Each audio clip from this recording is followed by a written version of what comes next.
फ्रांसीसी क्रांति, इतिहास की वो घटना जिसने न सिर्फ फ्रांस बल्कि सच पूछिए तो पूरी दुनिया का चेहरा ही हमेशा के लिए बदल दिया। तो चलिए आज समझते हैं कि कैसे एक इतना ताकतवर साम्राज्य ताश के पत्तों की तरह ढह गया और उसकी राख से कौन से नए विचार पैदा हुए जो आज भी जिंदा हैं। ये सवाल सिर्फ इतिहास का सवाल नहीं है। सोचिए, वो कौन सी वजहें होती हैं जब एक समाज टूटने की कगार पर पहुंच जाता है। 18वीं सदी के फ्रांस ने इस सवाल का जवाब बड़े ही क्रूर तरीके से दिया, जब सदियों से चली आ रही उसकी व्यवस्था की नींव हिलने लगी थी। क्रांति से ठीक पहले का फ्रांस जानते हैं कैसा था? बिल्कुल एक बारूद के ढेर जैसा। ऊपर से देखने पर सब कुछ शाही, भव्य और ताकतवर लगता था, लेकिन अंदर ही अंदर एक ऐसी आग सुलग रही थी जिसे बस एक चिंगारी का इंतजार था। जरा उस समय के समाज की ये तस्वीर देखिए। ये उस गहरी खाई को दिखाती है जो फ्रांस को अंदर से खोखला कर रही थी। समाज 3 हिस्सों में बटा था, जिन्हें एस्टेट्स कहते थे। पहले 2 एस्टेट्स यानी पादरी और शाही खानदान वाले लोग आबादी का सिर्फ 3% थे।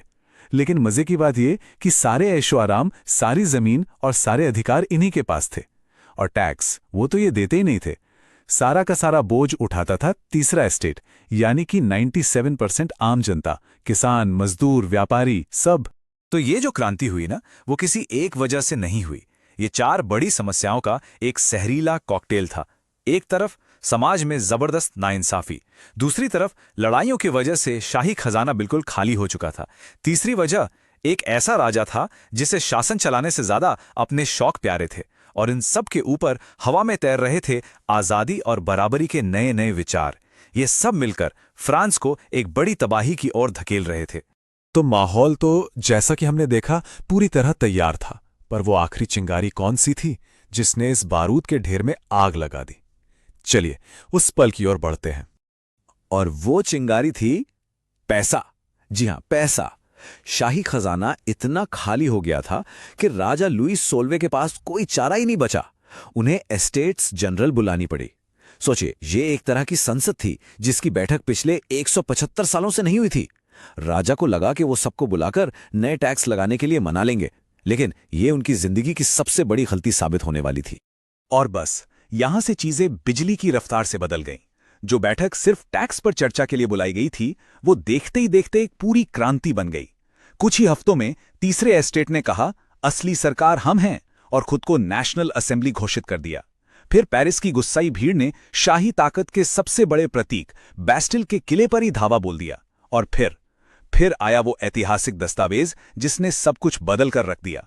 ये सिर्फ एक दस्तावेज नहीं था, ये क्रांति का दिल था, उसकी आत्मा थी। इसने पहली बार ऐलान किया कि सारे इंसान आजाद और बराबर पैदा होते हैं।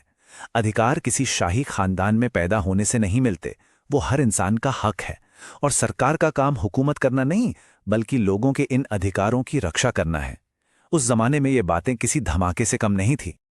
लेकिन बड़े बड़े आदर्शों और जमीनी हकीकत के बीच का रास्ता अक्सर खून से सना होता है।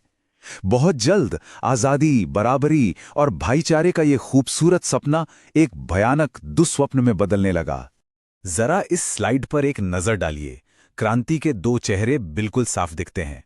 कहाँ 1789 का वो सुनहरा सपना जिसमें आजादी, बराबरी और भाईचारे की बातें थीं, और कहाँ कुछ ही साल बाद 1793 की वो डरावनी हकीकत जहां सिर्फ शक था, डर था और गिलोटिन की तेज धार थी।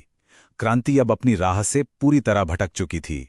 अब बात सिर्फ सुधार की नहीं रह गई थी, अब बात थी पुरानी दुनिया को जड़ से उखाड़ फेंकने की। हजारों साल पुरानी राजशाही को खत्म कर दिया गया। फ्रांस एक गणतंत्र बन गया। और फिर वो हुआ जिसकी किसी ने कल्पना भी नहीं की थी। फ्रांस के राजा लुईस 16वें पर देशद्रोह का मुकदमा चला और उन्हें सरेआम गिलोटिन पर चढ़ा दिया गया। यही था वो बदनाम दौर जिसे इतिहास आतंक का राज या रेन ऑफ टेरर के नाम से जानता है। सत्ता मैक्सिमिलियन रोबेस्पियर और उसके कट्टरपंथी जैकोबिन साथियों के हाथ में थी। उनका एक ही मकसद था, क्रांति को बचाने के लिए आतंक जरूरी है। नतीजा, हजारों लोगों को सिर्फ शक के आधार पर क्रांति का दुश्मन बताकर मौत के घाट उतार दिया गया। क्रांति अब अपने ही बच्चों को निगल रही थी।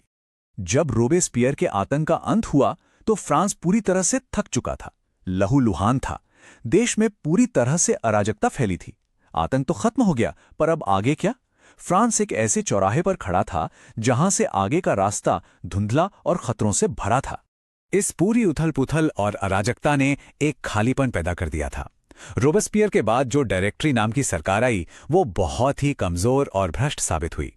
देश थक चुका था। आम लोग अब रोज-रोज के झगड़ों और खून खराबे से तंग आ चुके थे। उन्हें बस एक ऐसा मजबूत नेता चाहिए था जो इस सब को खत्म करके देश में शांति ला सके।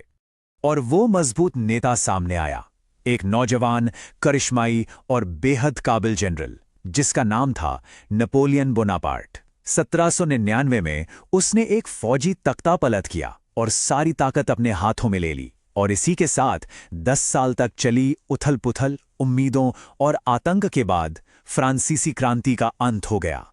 तो क्रांति तो खत्म हो गई, पर उसकी गूंज आज तक सुनाई देती है।